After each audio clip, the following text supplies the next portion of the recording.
இன்றைக்கி road side போயிட்டுருக்கும்போது இந்த கடை என் கண்ணில் படுது. அதனால் ஒரு பார்சல் பிடிச்சிட்டு கிளம்பிட்டேன். இந்த மாதிரி அத்தோவில் வர மசாலா முட்டையை என்ன மாதிரி ஒரே வாயாக முழுங்கக்கூடியவங்க யாரெல்லாம் இருக்கீங்களோ அவங்களாம் கமெண்ட் பண்ணுங்கள். சரியா? அத்தோ சாப்பிட்றது ஒரு தனி கலைங்க. இந்த மாதிரி சூப்பில் முதல்ல அத்தோவை இந்த மாதிரி எடுத்து ஊற வச்சுக்கணும். ஓகேவா? அவனை ஊற வச்சுட்டு அப்படி ஒரு ஓரமாக வச்சிடணும். எல்லோரும் என்ன பண்ணுவீங்க, அத்தோவில் இந்த மாதிரி சூப்பை ஊற்றி சாப்பிடுவீங்க. ஆனால் அப்படி சாப்பிடக்கூடாது. சரியா? முதல்ல அத்தோவை எடுத்து இந்த மாதிரி சாப்பிட்ணும். அதோட டேஸ்ட்டே தனி. அதை அப்படியே சாப்பிட்டுட்டு நல்லா ருசிக்க சாப்பிட்டு அந்த புளியெல்லாம் நம்ம நாக்கில் இறங்கும்போது அதுக்கப்புறம் இந்த மாதிரி சூப் எடுத்து குடிக்கணுங்க. அப்படி குடிக்கும்போது அந்த சூப்பு போய் அவனோட வேலையை பார்ப்பான்.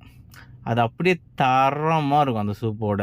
அதுக்கப்புறம் இந்த அத்தோலாம் சாப்பிட்டு முடிச்சுட்டு நம்ம இந்த மாதிரி ஊற வச்சோம்ல இந்த சூப்பை, அவனை நல்லா ஒரு மிக்சிங் ஒன்று போட்டு அப்படியே இந்த வாழைத்தண்டோடு எடுத்து அப்படியே சாப்பிட்டிங்கன்னா அப்படியே இறங்குவான் பாருங்க. அடடடடட!